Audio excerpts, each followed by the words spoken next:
ले। Self awareness को लेकर सबसे बड़ा प्रोग्राम होता है मेडिटेशन और सबकॉन्शियस माइंड की प्रोग्रामिंग। ये दोनों ही सेल्फ अवेयरनेस को बढ़ाने के लिए सबसे ज्यादा किए जाने वाले अभ्यास है। इसे कॉन्शियसनेस के नाम से भी जाना जाता है। इसका सीधा सा मतलब है कि आपके आसपास क्या हो रहा है इसे आप कितना समझ पा रहे हैं। जितना ज्यादा हम कॉन्शियस होते हैं उतना ही आसपास को लेकर अवेयर रहते हैं। अगर आप ऐसा नहीं कर पा रहे हैं मतलब आप अभी अनकॉन्शियस हैं। आइए जानते हैं ये हमारे लिए कितना महत्वपूर्ण है और ऐसी कुछ एक्टिविटी क्या है जिनके जरिए हम सेल्फ अवेयरनेस को ज्यादा से ज्यादा इम्प्रूव कर सकते हैं। हम अपने आसपास हो रही घटनाओं को कितना बारीकी से समझ पा रहे हैं इसे अवेयरनेस कहते हैं। अगर बात बाहर की न करते हुए खुद की करें तो पाएंगे कि हम अपने आप को बहुत कम जानते हैं। यहाँ पर आप खुद को जितना ज्यादा बेहतर जानते हैं उतना ही आपका सेल्फ अवेयरनेस का लेवल बढ़ता है। ये बेहद जरूरी है क्योंकि हमारी इमोशनल इंटेलिजेंस, सेल्फ लीडरशिप और मैच्योर अडल्टहुड ये सब इसी से तय होता है। ये एक स्किल है जिसे सिर्फ अभ्यास के किया जा सकता है। अगर आप माइंडफुलनेस मेडिटेशन का अभ्यास करते हैं तो इसे आसानी से अपने अंदर डेवलप कर सकते हैं। ऐसी कोई भी एक्टिविटी जो आपको प्रेजेंट मोमेंट में रखती है वो आपके सेल्फ अवेयरनेस को बढ़ाती है। सेल्फ अवेयरनेस को डेवलप करने के 4 बेसिक स्टेज है जो है unconscious incompetence, conscious incompetence, conscious competence और अनकॉन्शियस कॉम्पिटेंस। बिना किसी सेल्फ अवेयरनेस के आगे बढ़ना बिल्कुल वैसा ही है जैसे कि बगैर मंजिल के यात्रा करना, एक ऐसी अंतहीन यात्रा जिसमें आपको पता ही नहीं कि आपको कहाँ जाना है। लेकिन जैसे जैसे अवेयरनेस बढ़ती है वैसे वैसे हम हर चीज को क्लियर समझ पाते हैं। ज्यादातर लोग जो जॉब या बिजनेस करते हैं वो बगैर किसी सेल्फ अवेयरनेस के ही अपनी लाइफ को एक ही तरह से जीते हैं, बगैर कुछ नया सीखे। जब भी हम बात करते हैं खुद को जानने की तो इसका सीधा सा मतलब है हमारे मस्तिष्क की कार्य प्रणाली के बारे में बात करना। हमारा मस्तिष्क 3 हिस्सों में बंटा हुआ है। पहला है नियोकॉर्टेक्स, मस्तिष्क का वो हिस्सा जो थिंकिंग और लर्निंग ब्रेन कहलाता है। ये हिस्सा भाषा, थॉट और रीजनिंग को कंट्रोल करता है। दूसरा है लिम्बिक सिस्टम, इसे इमोशनल सेंटर भी कह सकते हैं। इसमें वैल्यू जजमेंट स्टोर होती है, साथ ही हमारे पॉजिटिव और नेगेटिव एक्सपीरियंस है उसका बिहेवियर इसमें स्टोर होता है। तीसरा है बासल गैंग्लिया, ये दिमाग का वो हिस्सा है जो सबकॉन्शियस माइंड से जुड़ा हुआ है। ये हिस्सा अवेयरनेस से नीचे है, इसलिए इसमें किसी भी जानकारी को स्टोर करने के लिए आपको अपनी सेल्फ अवेयरनेस को डेवलप करना ही होगा। ये हिस्सा हमारे मस्तिष्क का रूट ऑफ द ब्रेन है। इस हिस्से में हमारी लाइफ की वो हर इंफॉर्मेशन स्टोर होती है जिन्हें आसानी से एक्सेस नहीं किया जा सकता है। अगर आप सेल्फ अवेयरनेस पर काम करते हैं तो आपको अपने कॉन्शियस कनेक्शन को इन तीनों केंद्र से जोड़ना होगा। अलग अलग सेल्फ अवेयरनेस एक्टिविटीज हमारे ब्रेन के अलग अलग पार्ट्स को एक्टिव करती है। हमारी ज्यादातर कोशिश सिर्फ इसलिए फेल हो जाती है क्योंकि हम सिर्फ नियोकॉर्टेक्स यानी हमारे थॉट्स और बिलीफ्स पर ही काम करते हैं। इस पर पूरी तरह से काम करने के लिए आपको अपने इमोशंस और अपने सहज ज्ञान यानी आपकी स्वाभाविक बुद्धि पर काम करना होगा। ये वो इन्फॉर्मेशन है जिन्हें कॉन्शियस माइंड आसानी से एक्सेस नहीं कर पाता है।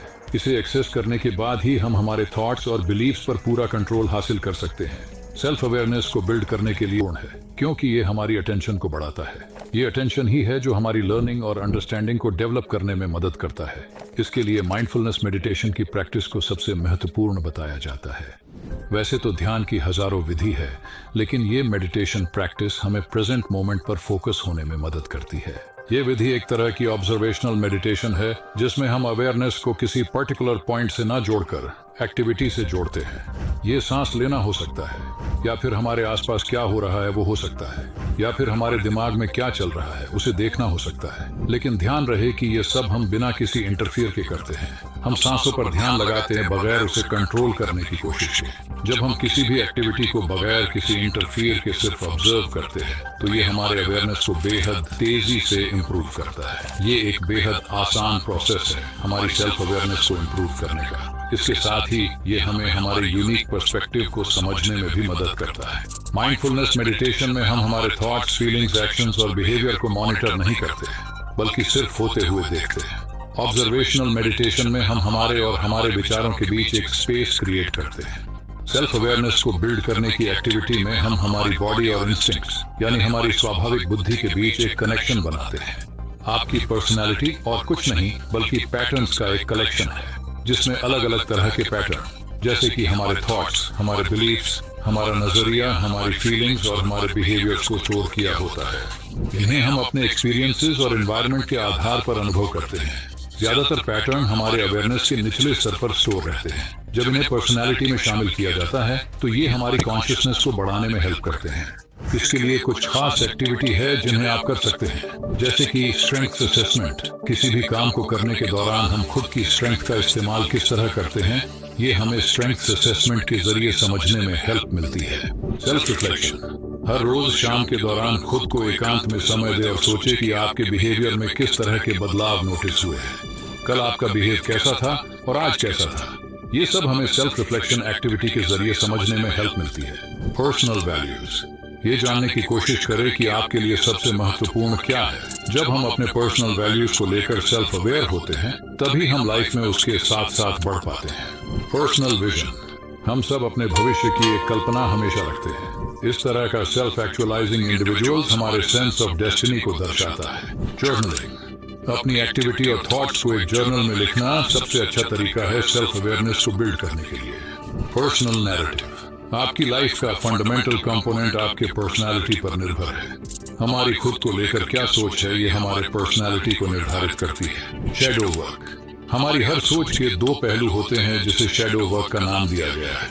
रिजल्ट पर पहुंचने से पहले हमें इसके जरिए किसी एक पहलू को एक्सेप्ट करना होता है। Inner dialogue. हमारे अंतर की आवाज के भी अपने थॉट्स, फीलिंग्स और बिहेवियर्स हैं, जिन्हें समझकर हम जर्नल बना सकते हैं और आगे बढ़ सकते हैं। Observe others. हम सब पर्सनालिटी में अलग अलग हैं, इसलिए कई बार खुद को समझने के लिए हमें दूसरों को भी समझना होता है। इससे हमें अलग अलग लोगों को समझने और खुद को मजबूत करने में मदद मिलती है। हम दूसरों के जरिए भी अपनी अवेयरनेस, अपनी रिस्पॉन्सिबिलिटी और सेल्फ बिलीफ को स्ट्रांग बना सकते हैं। अगर आप शैडो वर्क को प्रैक्टिस करते हैं तो आपको इंसान की प्रकृति के बारे में अच्छे से पता चलता है।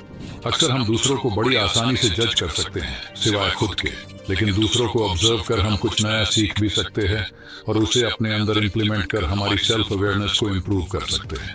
आप किसी अपने खास को अपने बारे में सवाल पूछ सकते हैं, जैसे कि उनके अनुसार आपके अंदर कौन सी ऐसी आदत है जो आपके पोटेंशियल को लिमिट कर दे रही है। जब वो आपसे बात करते हैं तो कैसा महसूस करते हैं, उनकी नजर में आप कैसे हैं और आपकी कमजोरी क्या है जिसमें आपको सुधार करना चाहिए। अगर उन्हें किसी को आपके बारे में बताना पड़े तो वो क्या बताएंगे। इसी तरह आपके आसपास रहने वाले भी आपको अपनी सेल्फ अवेयरनेस को इम्प्रूव करने में हेल्प कर सकते हैं, लेकिन शर्त ये है कि वो आपके लिए सोचते हो और आपकी परवाह करने वाले हो। हम जितना ज्यादा खुद को ऑब्जर्व कर सकते हैं उतना ही हमारे थॉट्स, फीलिंग्स और एक्शंस के बीच गैप होगा, जो कि हमें स्ट्रेस लेने और परेशान होने से रोकेगा।